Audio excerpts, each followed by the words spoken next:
Chers téléspectateurs, bonjour et bienvenue dans ce nouveau rendez-vous de Saga Africa avec des profils surprenants et plus ou moins complémentaires. On commence avec Mina Hanafi, maroco-centrafricaine et chinoise. Mina Hanafi s'est spécialisée dans l'hôtellerie et l'événementiel gastronomique de luxe. Rien que ça, nous l'avons accompagnée le temps d'une journée pour voir de quoi il en retourne. Regardez.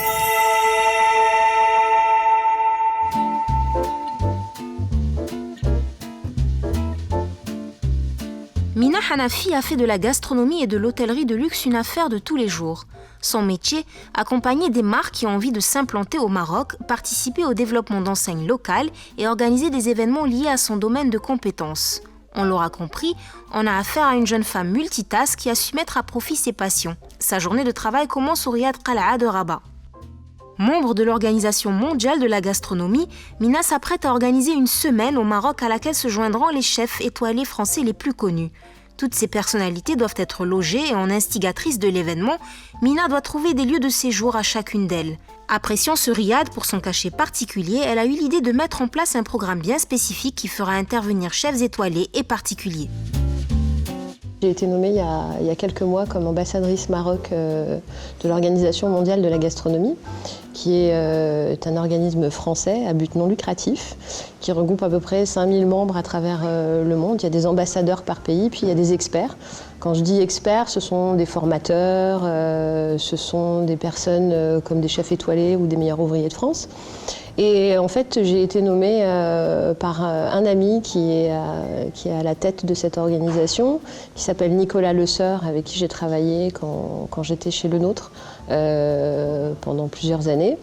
Et du coup, il m'a donné comme mission en fait, de relayer des événements gastronomiques et m'a mis en relation avec le fondateur des rencontres gastronomiques d'Agadir, à qui j'ai soufflé l'idée d'éventuellement pouvoir l'organiser entre Rabat et Casablanca. Donc David a eu la gentillesse de proposer de nous donner quelques chambres dans certains de ses riads, et en contrepartie, en fait, les rencontres gastronomiques viennent faire des démonstrations au sein de son riad. Et l'idée, en fait, c'est de créer une effervescence, de créer un moment de partage, et puis de mettre en lumière un endroit pour ce qu'il offre comme service aux côtés de chefs d'envergure. Ayant déjà effectué une visite des lieux, Mina est plus que jamais convaincue de son choix. Le cadre est sympathique et permettra de faire d'une pierre deux coups. Initier ses invités à un art de vivre à l'ancienne et participer à la promotion des villes concernées par l'événement.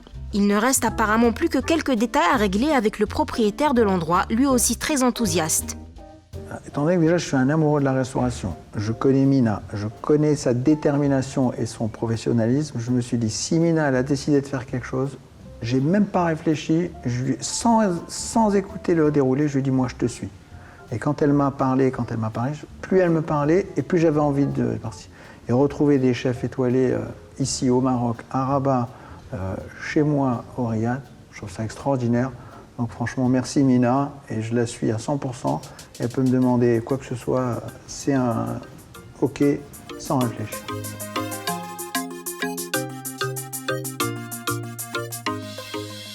La liste des rendez-vous est encore longue pour Mina. Son meeting au Riad a à peine terminé qu'il lui faut déjà passer à la seconde partie de la journée.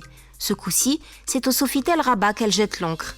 Un autre endroit qu'elle connaît très bien pour y avoir organisé des soirées gastronomiques ainsi que des défilés de mode. Un peu en avance pour son meeting avec le chef de la restauration du 5 étoiles, Mina en profite pour passer quelques coups de fil et noter les axes à aborder durant la rencontre. Méticuleuse, elle ne veut rien laisser au hasard. Quand on fait ce travail, on ne peut pas se permettre d'être dans l'à peu près. Alors moi, je suis plus communément ce qu'on appelle une relation publique. Une relation publique, c'est quelqu'un qui a un carnet d'adresses et qui en fait bénéficier les personnes avec lesquelles elle travaille. Aujourd'hui, j'ai eu l'occasion de pouvoir travailler avec pas mal d'enseignes, que ce soit des hôtels ou que ce soit des restaurants ou des produits de luxe. Je fais référence par exemple à une marque de caviar avec laquelle j'ai pu collaborer qui s'appelle Sturia, qui est une marque française qui a souhaité s'implanter au Maroc. Et avant de s'implanter au Maroc, on m'a demandé de pitcher le marché. Ce que j'ai fait, donc je suis allée à la rencontre de restaurateurs et d'hôteliers à qui j'ai fait déguster ce produit. Et par rapport au retour que j'ai eu, on a pu définir un plan pour que la marque puisse s'implanter sur le Maroc. Bonne vivante et fille de bon vivant, c'était presque naturel pour Mina d'atterrir dans cet environnement professionnel où elle a pu concilier son amour des gens, de la rencontre et les plaisirs de la table. Déjà, c'est un métier de passion. C'est né en fait de ma relation avec mon papa, paix à son âme, qui m'a appris à bien manger, j'ai eu beaucoup de chance, m'a emmené dans beaucoup de ses voyages entre Venise, Monaco et je fais une référence à une ville du Maroc que j'aime beaucoup et qui est Marrakech, où j'ai pu affiner mon palais avec les années.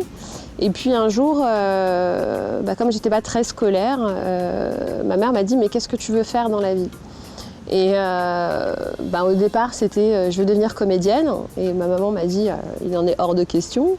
Et puis, je dis écoute, je veux devenir chef de cuisine. Et en fait, elle a suivi mon rêve de devenir chef. Donc j'ai fait une formation au Maroc, j'ai fait un CAP en cuisine, j'ai fait un bac pro en hôtellerie-restauration avec une option pâtisserie. Et puis j'ai voulu pousser un peu plus, donc je suis partie faire une licence en management hôtelier. Et puis c'était pas assez, donc comme j'aimais organiser, j'aimais rencontrer des gens, je me suis dit je vais faire une école pour me former dans le relationnel. Donc je suis passée à l'école Tunon, où j'ai fait 1 an en relations publiques et j'ai adoré ça. Et puis c'est ce qui a fait la personne que je suis aujourd'hui. J'ai en fait compilé par rapport à mon parcours, mon amour de la cuisine, mon amour de l'organisation. Et donc j'ai travaillé en événementiel de luxe, j'ai travaillé dans des hôtels d'envergure et j'en ai fait mon métier. La partie la plus passionnante en fait, c'est la transmission. Les valeurs d'un cuisinier se fait par ce qu'il va transmettre aux personnes à qui il va apprendre ce métier-là. Et je remercie d'ailleurs toutes les personnes qui m'ont appris des choses, que ce soit humainement ou que ce soit en technicité ou que ce soit professionnel. J'estime qu'on est un métier de partage. On est là pour faire plaisir aux gens, il ne faut surtout pas l'oublier. Et moi, c'est ce que j'aime faire plaisir aux gens.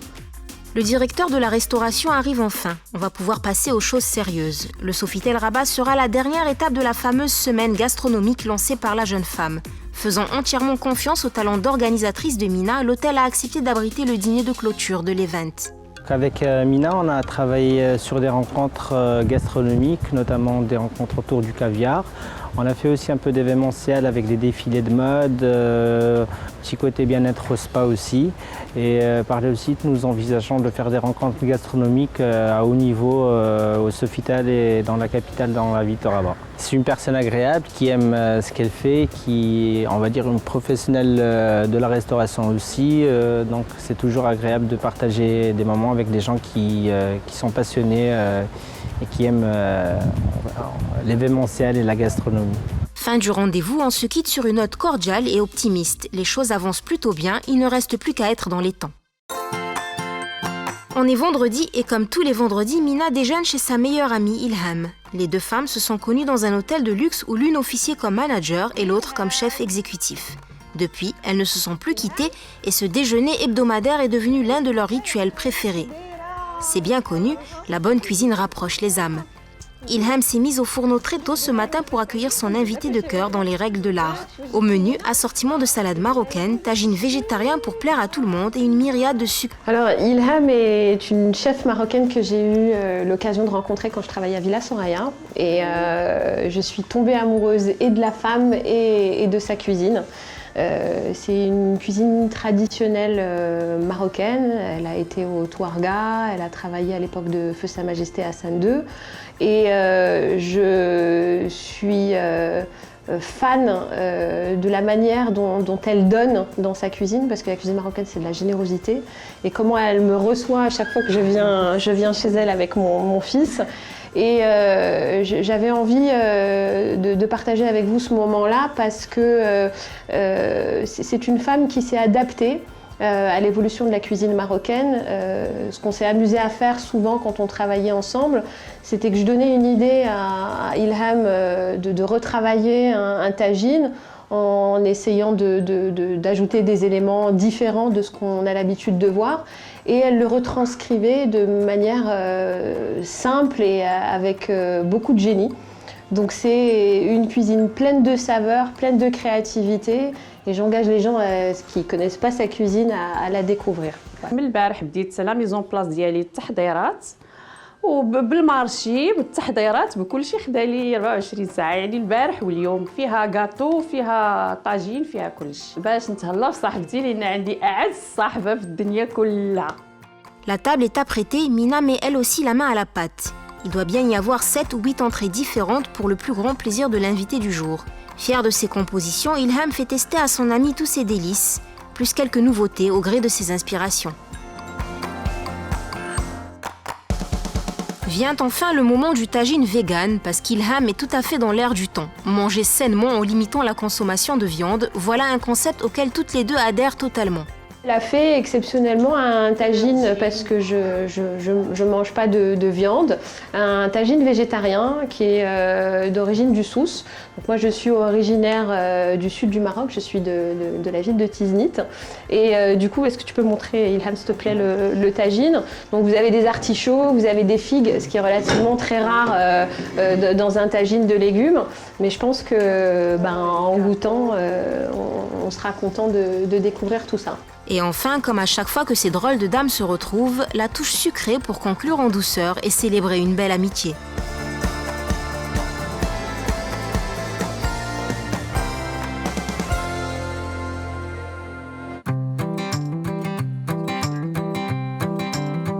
Casablanca, 18h. Contrairement aux apparences, ce n'est pas encore l'heure de pause. Nous sommes au Right, une enseigne marocaine spécialisée en thé et produits dérivés qui a ouvert ses portes en 2016.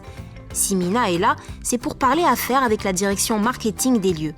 Attendue à l'étage, la jeune femme prend place pour expliquer le but de sa visite.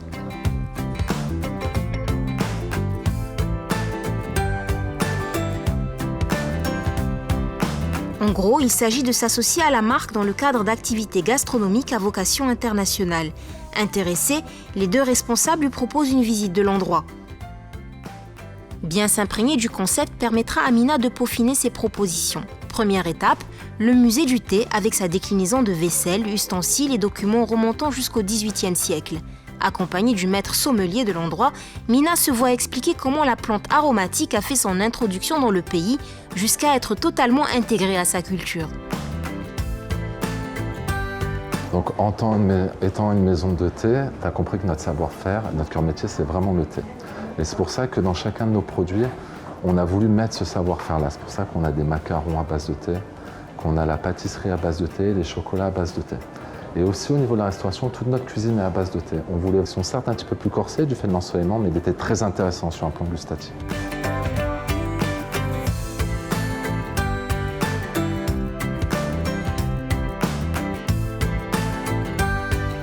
Plus de 200 ans d'histoire résumée en moins de 10 minutes, un véritable tour de force. Partie à la conquête d'une marque, c'est finalement la jeune dame qui est conquise par tous ces produits, boissons et gâteaux créés à base de thé. De nouvelles possibilités se dessinent d'un côté comme de l'autre. Alors avant tout, la maison Rice, c'est la première maison de thé de luxe au Maroc. C'est vraiment notre passion, c'est notre cœur de métier, le thé. Et c'est ce qu'on a voulu mettre en avant et surtout montrer tout le raffinement de la culture du thé au Maroc, mais aussi international. C'est un produit finalement qui est très riche, très complexe, qui nécessite un savoir-faire quand on veut l'élever à ce niveau-là. Mais on a voulu montrer ce savoir-faire aussi dans chacun des produits qui sont à la vente chez nous. Chocolat, macarons, pâtisserie, notre cuisine est à base de thé. Et ça nous tenait vraiment à cœur de mettre ce savoir-faire-là. C'est des partenariats très intéressants pour nous parce qu'on est une jeune maison certes, mais qui cherche à tendre vers l'excellence. Et exactement, ce type de partenariat est très intéressant parce que ça nous permettrait éventuellement de travailler avec des grandes maisons d'expérience, aussi bien dans tout ce qui va être plutôt aussi chocolat, pâtisserie, épicerie fine, nous apporter aussi des gens de renom qui vont nous aider aussi à porter cette marque internationale. Donc effectivement, pour nous, c'est un tremplin qui peut être très intéressant. La visite s'achève par une dégustation de plusieurs thés apprêtés par le maître sommelier lui-même. Mina va tester différentes boissons et donner son avis sur chacune d'elles. Un exercice auquel elle se prête de bon cœur. Normal, on a affaire à 2 passionnés. Les arômes se succèdent, il faut prendre le temps de savourer chaque bouquet pour bien distinguer les goûts. Cette dégustation de thé était vachement enrichissante et intéressante du fait que j'ai pu découvrir en bouche des notes que je ne connaissais pas. J'ai appris beaucoup de choses. Guillaume est quelqu'un d'extrêmement fin. Je pense qu'il est passionné par son métier tout comme moi. Et du coup, il explique les choses de manière tellement simple que ça devient simple de comprendre ce qu'on déguste. Et franchement, j'ai beaucoup apprécié ce moment-là. Et encore une fois, dans nos métiers, le partage, la transmission sont vachement importantes. Et du coup, j'invite les gens à venir déguster et surtout demander ce qu'ils dégustent parce que c'est vachement enrichissant.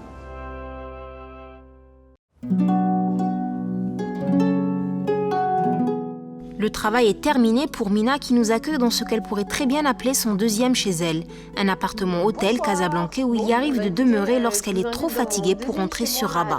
Un autre concept qu'elle a découvert dans le cadre professionnel. Décoration cosy, service personnalisable, conciergerie privée, il existe 3 appartements similaires à celui-ci, tous mis à la disposition de touristes ou de voyageurs d'affaires. Peu après son arrivée, le manager des appartements vient voir si la pensionnaire n'a besoin de rien.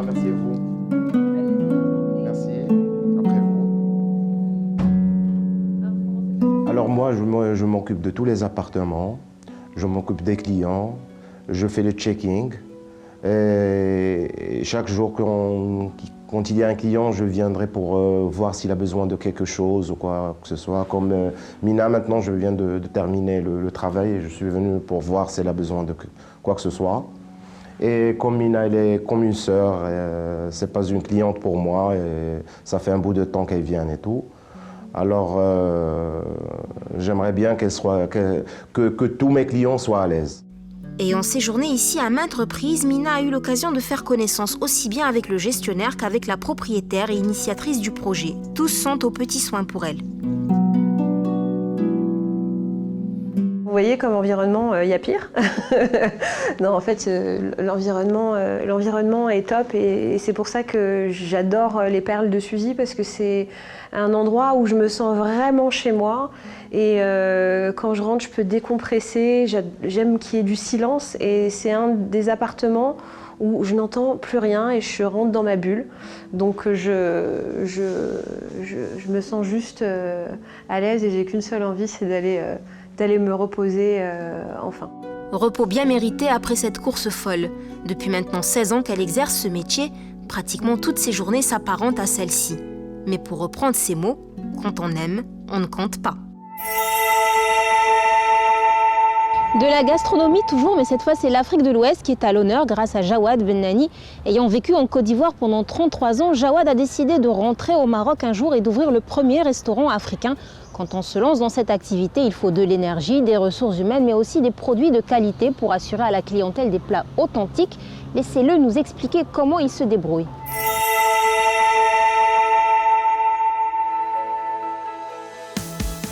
Ok, donc toutes les commandes sont à jour, d'accord? N'oublie pas la dernière dame qui a appelé, elle veut être livrée à 12h30 pile.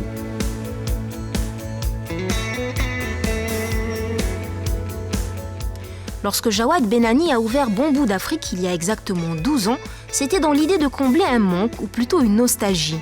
Nostalgie d'un pays où il avait passé 33 ans de sa vie. Cet Ivoirien de cœur a ainsi voulu recréer une ambiance et un art de vivre qu'il avait laissé derrière lui. Il fut bien inspiré car ce haut lieu de la gastronomie ouest-africaine est devenu une référence souvent copiée mais jamais égalée. Dans la restauration, il faut toujours être minutieux.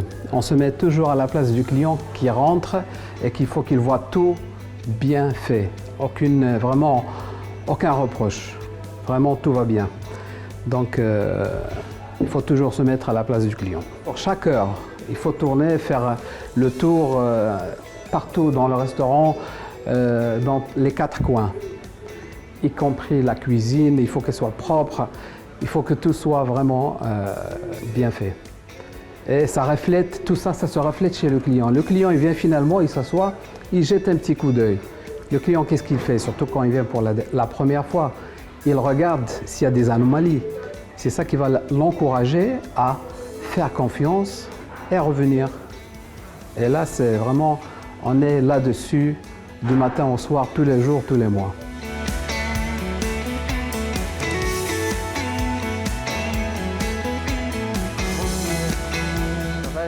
Rien ne doit manquer à l'appel. Jawad Benani est partout. Ce restaurant est un prolongement de lui-même, tout comme cette gastronomie qui a bercé sa jeunesse. Et en bon ambassadeur, il veut que tout soit à la hauteur des attentes du client qui entre ici. Rouge, le chep au djem. Ça, c'est le chep.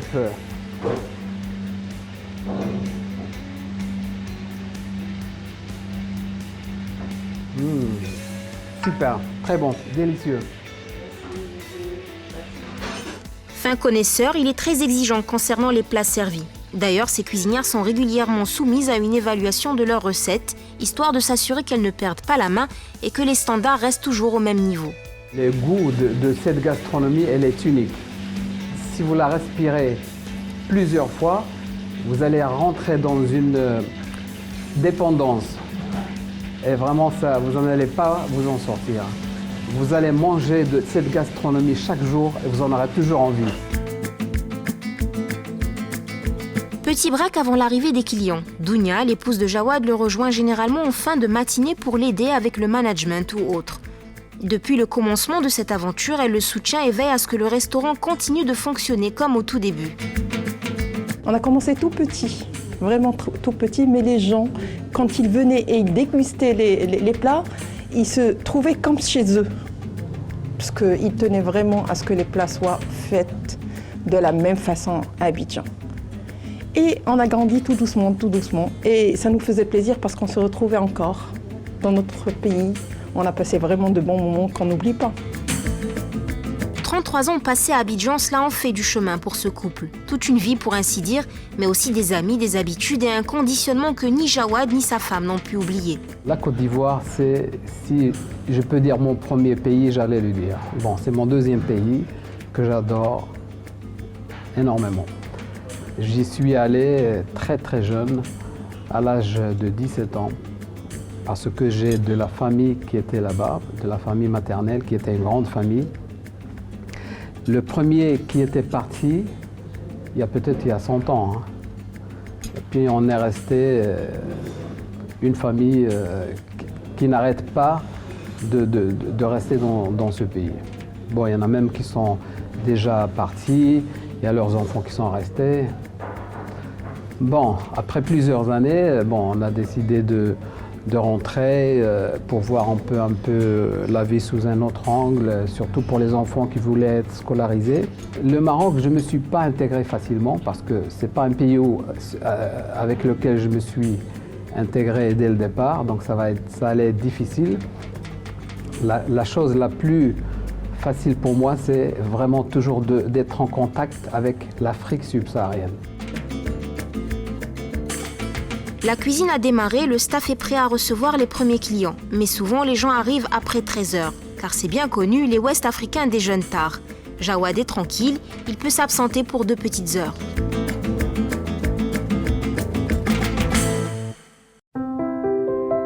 Avec le métier que je fais, je suis toujours sous pression. Donc on m'a conseillé de venir faire de la méditation.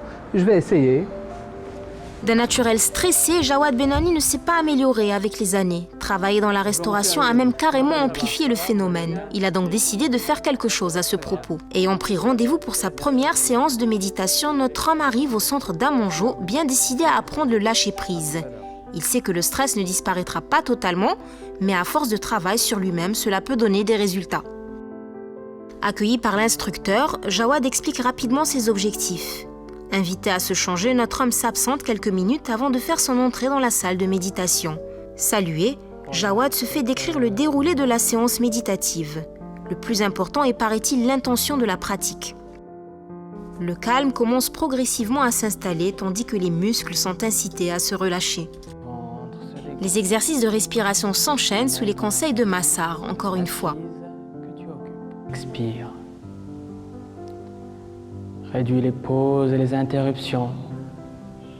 un seul et même flux respiratoire, un courant continu. Jointes, les paumes de la main qui font face l'une à l'autre.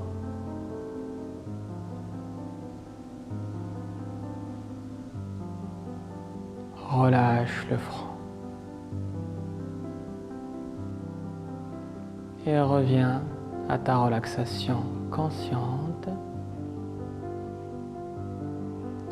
Préserve cet état que tu as créé autant que tu le souhaites, autant que tu le peux. C'était une séance magnifique. J'ai senti vraiment une différence déjà par rapport il y a 30 minutes avant que je ne commence.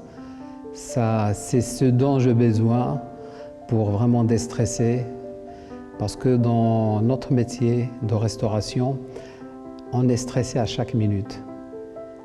À chaque minute. Donc vraiment, j'ai trouvé cette séance formidable.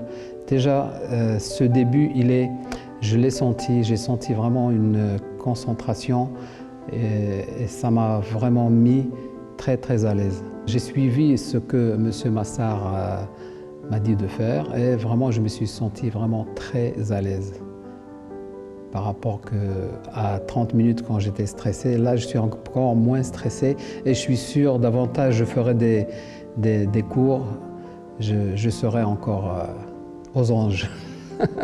Dans la pratique quotidienne, ce qui est important c'est d'avoir au moins une seule, on va dire, assise méditative fixée à la même heure quotidienne. Ça peut être tôt le matin, d'accord, avant qu'il y ait d'autres sollicitations et d'autres interactions avec notre environnement.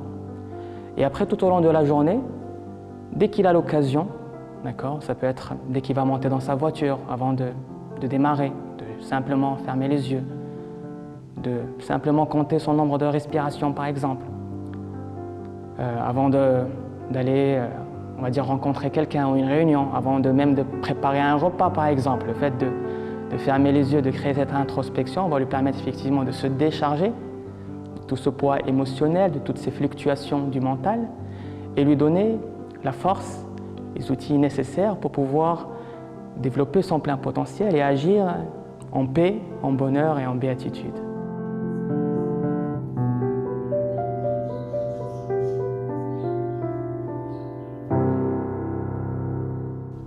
C'est terminé, Jawad s'en va satisfait de ce premier essai, il est clair qu'il reviendra.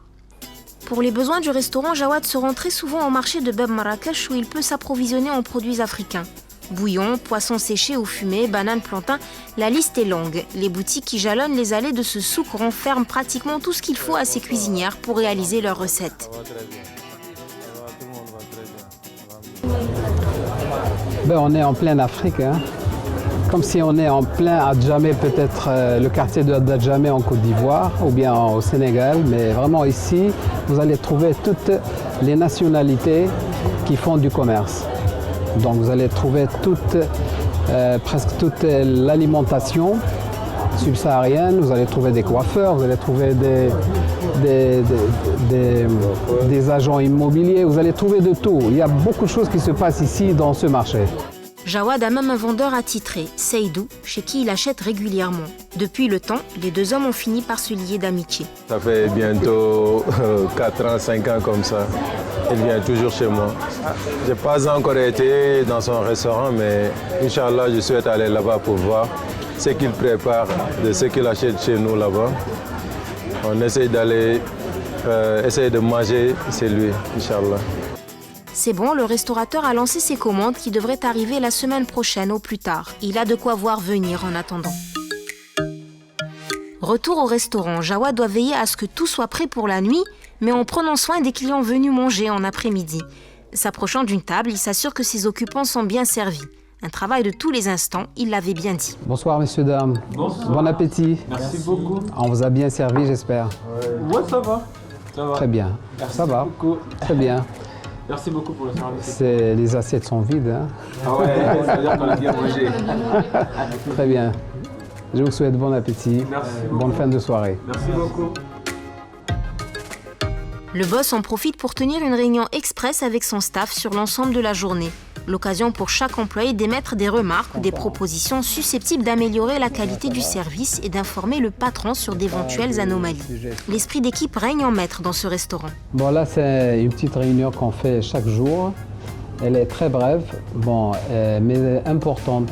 Ça veut dire qu'on regarde comment déjà la journée est passée, voir s'il n'y a pas eu d'anomalie à corriger, et en même temps préparer la soirée et aussi préparer la journée de demain. S'il y a par exemple un petit stock qui manque pour la cuisine, donc ça c'est quotidien. Ça fait presque 2 semaines que je travaille dans ce restaurant. J'ai trouvé l'accueil d'abord très chaleureuse. Mes patrons sont très super gentils et on a une superbe équipe. C'est comme si on se retrouve, on était chez nous en Afrique noire. La cuisine est parfaite. On trouve un peu de tout. On fait la spécialité ivoirienne, sénégalaise. Donc c'est comme si on mangeait les plats africains. Donc on n'est pas dépaysé. Après la réunion, place encore à la cuisine et à ses baronnes. On prépare quasiment non-stop ici, car comme le veut la tradition ouest-africaine, il n'y a pas d'heure pour manger un bon morceau. Déjeuner tardif ou dîner anticipé, c'est aux clients de voir. Si on veut dire la deuxième période de la restauration de cette journée. Bon, la matinée est passée, on est en début de la soirée, donc on regarde encore, on fait encore des préparations pour les gens qui vont venir le soir.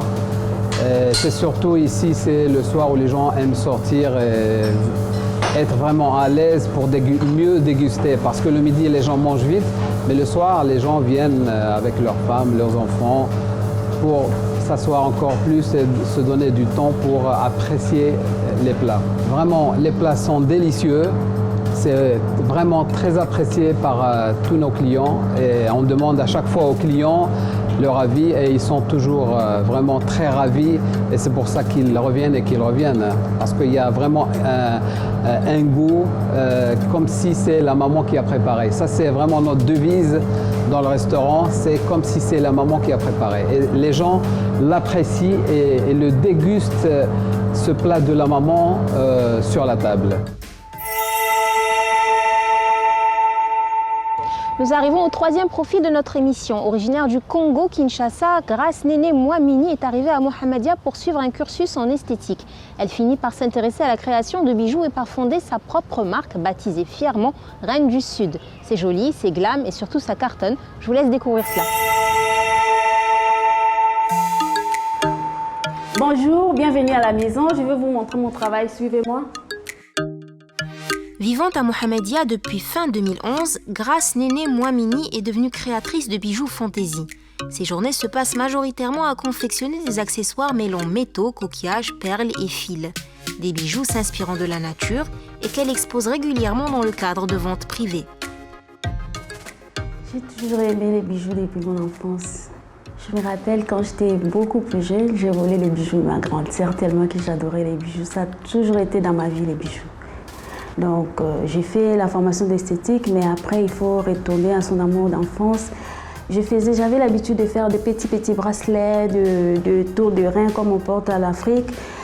Et un jour j'ai envie de faire un peu plus, parce que je faisais, ça plaisait, je donnais aux gens tout le temps, j'ai envie de faire un peu plus. Et il y a une dame espagnole que j'avais connue à l'époque, elle faisait les bijoux, donc je lui ai demandé de m'apprendre un peu. Elle m'a appris quelques notions de base. Je suis rentrée à la maison, j'ai essayé de commencer à faire, mais je ne connaissais pas vers qui tourner pour acheter le matériel. J'avais plein d'idées, plein de créativité, mais je ne savais pas où.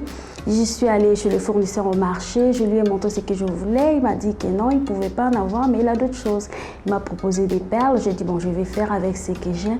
J'ai fait quelques bagues.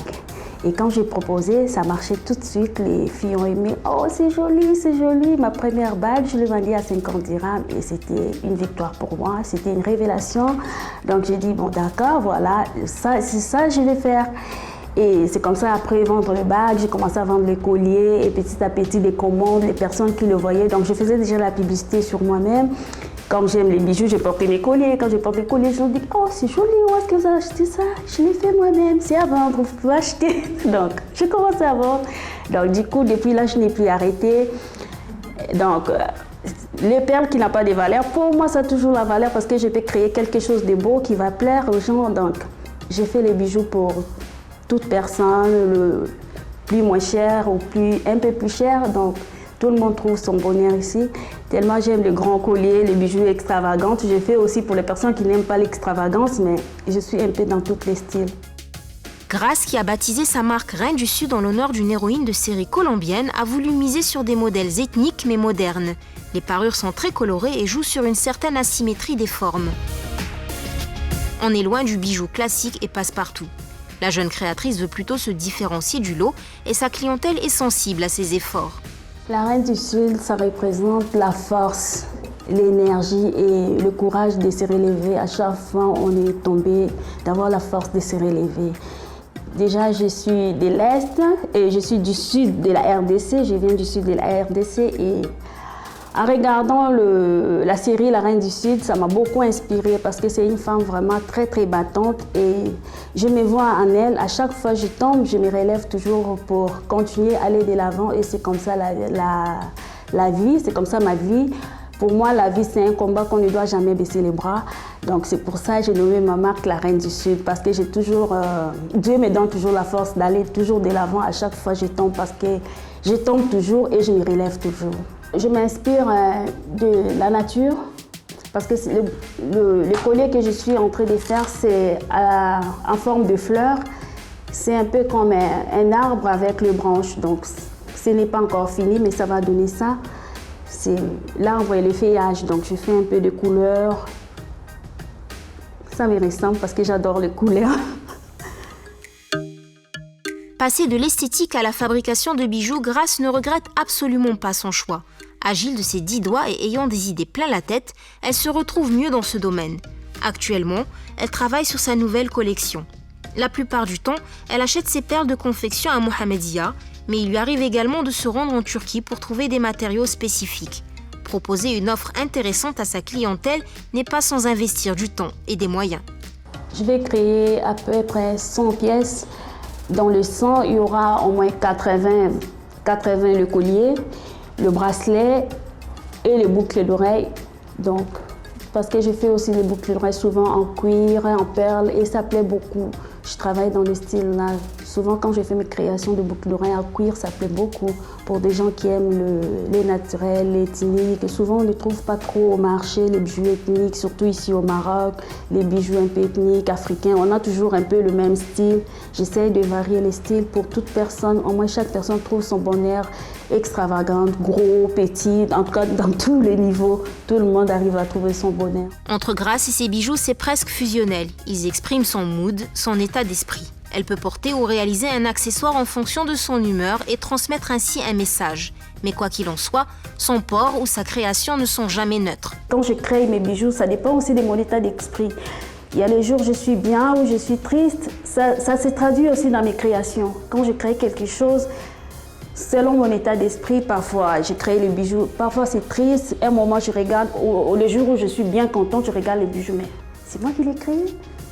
Je ne trouve pas la joie, c'est pas gai parce que j'aime la gaieté, donc je trouve que c'est un peu triste. Donc du coup, parfois je défais, parfois je laisse, je dis un jour ça va trouver son propriétaire et ça finit toujours par trouver son propriétaire, donc c'est comme ça.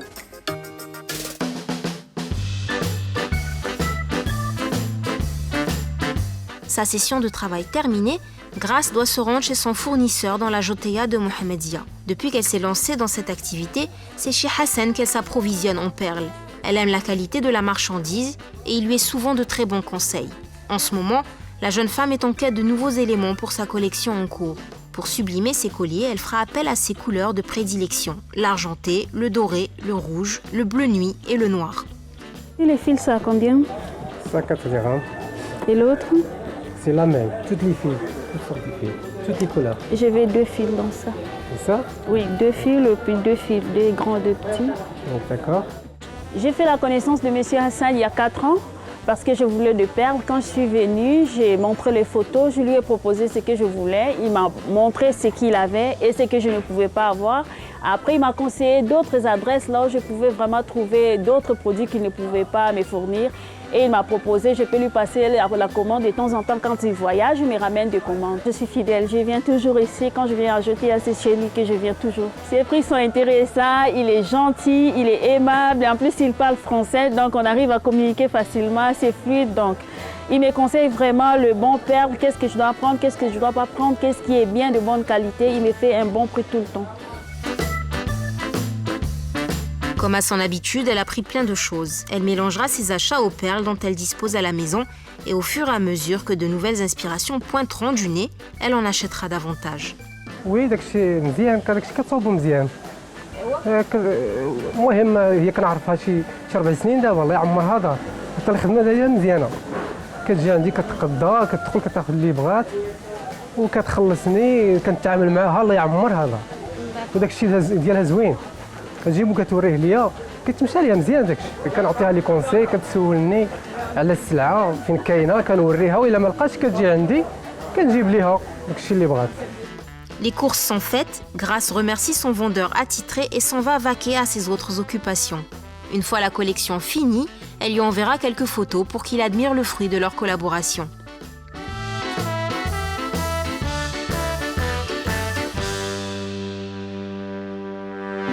La journée se poursuit pour Grace qui a rendez-vous avec une amie à elle, cofondatrice d'une marque d'habits. La créatrice de bijoux est là pour un shooting durant lequel elle portera les vêtements en question ainsi que ses accessoires pour en faire la promotion. Accompagnée de Stéphane, son photographe, Grace entre en scène. Ayant l'habitude de venir ici, elle connaît plus ou moins la marche à suivre. Son amie Myriam a déjà commencé à disposer les tenues qui seront prises en photo. Ce partenariat permettra d'offrir une visibilité à l'une comme à l'autre. Les bijoux sont sélectionnés à leur tour. Ni trop, ni trop peu, les parures doivent aller avec le style simple et confortable des vêtements. Les deux amis se concertent sur les combinaisons pendant que le photographe fait ses réglages. Quelques minutes après, les choix finaux sont faits. On choisit les bijoux ensemble en fonction des tenues qu'elle aimerait que je porte. Et on choisit quelle tenue qui va avec quel bijou, c'est comme ça on fait ensemble. C'est la 4e fois qu'on fait le shooting ensemble avec le bijou et les vêtements. Avant on ne faisait qu'avec le vêtement, mais ça fait 4e fois qu'on fait le bijou, mes bijoux et le vêtement. Les photos ensuite sont postées sur le site de la marque. Enfin, ça fait la publicité pour nous deux. La star de la journée va se préparer et réajuster son maquillage, tandis que ses deux complices réalisent un repérage rapide de la lumière. S'étant changée rapidement, Grace arrive pour la première série revêtue d'une tunique à carreaux qu'elle a assortie d'une paire de boucles et d'un collier fantaisie. Le shooting se déroule dans le jardin. Guidée par Stéphane et Myriam, Grace prend la pose avec le sourire.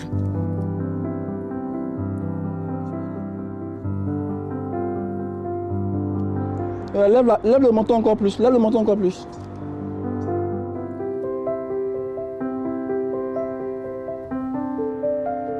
Lève la tête juste un peu. Super. Ça fait plaisir de bosser avec elle puisqu'elle a un esprit créatif assez développé.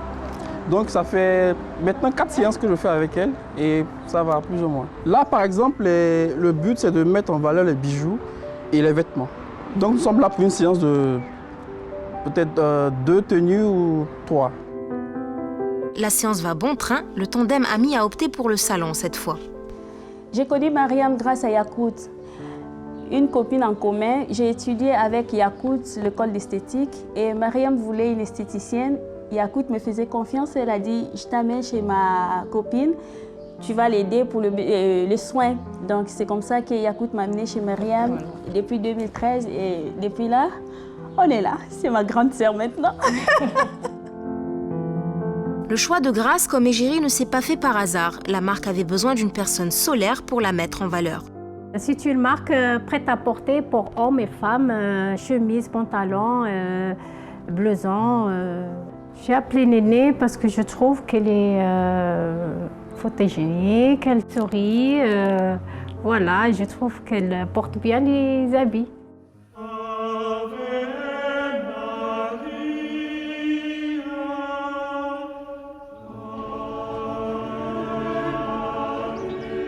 Quand elle en a l'occasion, Grace aime se rendre à l'église pour un peu de recueillement. Ça lui rappelle son pays natal où elle avait l'habitude d'assister à la messe tous les dimanches. C'est également l'occasion de rencontrer une ancienne connaissance à elle. Je connais Grace depuis 2013.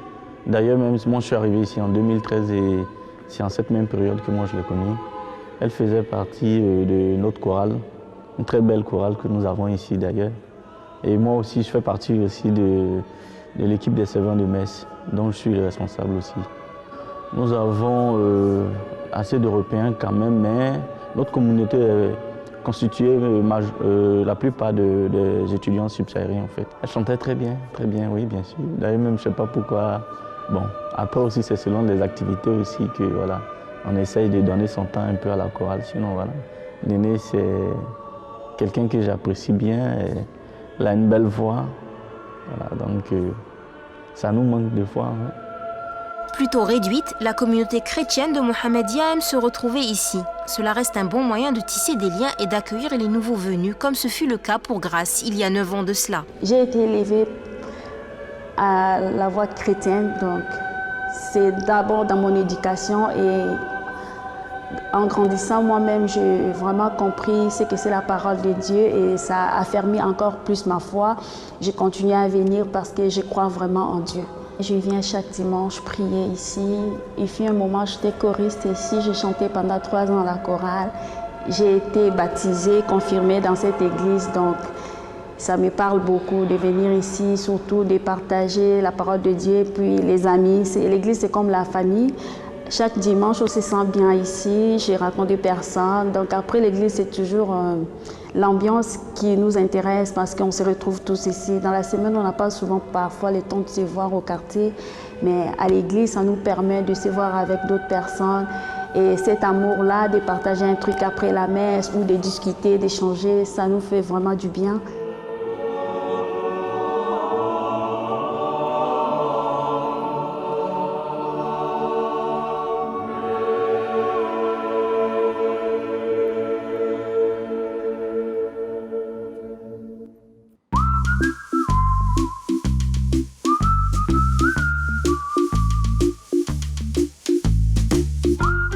Arrivée la première au parc de Mohammedia, Grace a rendez-vous avec sa meilleure amie, Irma. En attendant que celle-ci se joigne à elle, la jeune femme se met à l'aise pour lire un peu. Un lien très fort les unit apparemment. J'attends ma meilleure amie Irma. Elle va arriver dans peu de temps. Après, on ira se promener. On a l'habitude d'aller prendre les cafés à la plage, donc on va aller dans peu de temps. Ça fait 10 ans qu'on est amis, donc 9 ans. On va dire 9 ans on est amis. On se voit très souvent, c'est vraiment ma meilleure amie, on partage tout et on fait presque tout ensemble, le sport, tout. Quand j'ai besoin d'elle, elle est là. Quand elle a besoin de moi, je suis là. On est vraiment des très bons amis. Irma débarque enfin. D'origine sénégalaise, elle habite elle aussi à Mohammedia où elle a monté un service traiteur. Son activité a beau être très prenante, elle trouve toujours le temps pour celle qu'elle considère comme sa petite sœur. Pour leur retrouvaille, les deux amies ont opté pour le comptoir du parc, un restaurant dont elles connaissent très bien le propriétaire. Accueillies par ce dernier, Grace et Irma se choisissent une table à l'étage. C'est l'heure des mises à jour. Comme d'habitude, il y a beaucoup à raconter. Boulot, vie personnelle, aspiration, les sujets ne manquent pas. Moi, je suis arrivée il y a 10 ans et Grace, on s'est rencontrés dans l'église. Un dimanche, on est sortis grâce à une cousine à moi. Elle me l'a présentée. Et donc, du coup, elle est devenue ma copine. C'était la copine de ma cousine et je l'ai arrachée de ma cousine. Et on est devenus des amis, je peux te dire, inséparables. Et on se partage tout, on se dit tout. Nos soucis, nos problèmes, nos joies, on se partage tout, on ne se cache rien. Et là, elle est là, dans mon cœur. Je la porte dans mon cœur. C'est l'après-midi des filles, c'est notre moment à nous. Entre elle et moi, on profite, on discute, on échange. On se promène, discuter, échanger un peu, parler de la vie, de la maison, de la famille et s'échanger un peu d'idées en dehors du travail, du quotidien, tout le reste. Pas de mari, pas d'enfants, pas de petits copains, c'est juste elle et moi. On profite de la vie. Rejointe par le propriétaire, la conversation redémarre de plus belle, ce coup-ci autour des créations de Grace. Une exposition pourrait avoir lieu dans l'enceinte du restaurant une fois sa nouvelle collection terminée. C'est une amie d'abord, c'est une cliente à moi. Je ne savais pas qu'elle faisait des bijoux, donc j'apprends ça. En plus, elle a un style d'artiste, de toute façon, c'est tant mieux. Donc moi, je voudrais lui proposer de faire des expositions ici au comptoir du parc à Mohammedia. Elle connaît bien en plus la clientèle qui vient chez moi au restaurant. On est un lounge, on privilégie les gens posés, qui veulent passer des bonnes soirées. Donc on est une sorte de grande famille. Donc après, le bouche à oreille peut travailler très bien pour toi. Parce que tu connais à peu près, on a une certaine catégorie quand même de personnes qui viennent, qui sont un peu aisées, qui ont un peu de pouvoir d'achat. Donc Mohammedia est très petit, donc le bouche à oreille peut aller très vite. Un nouveau projet vient de voir le jour pour Grace. Motivée par cette annonce, la designeuse de bijoux a encore plus de raisons de boucler rapidement sa collection et surtout de se surpasser en termes de créativité. Affaire à suivre. Et voilà les amis, Saga Africa c'est terminé pour aujourd'hui. J'espère que ça vous a plu. Je vous retrouve Inch'Allah le mois prochain pour de nouvelles aventures. En attendant, prenez soin de vous. Les bisous.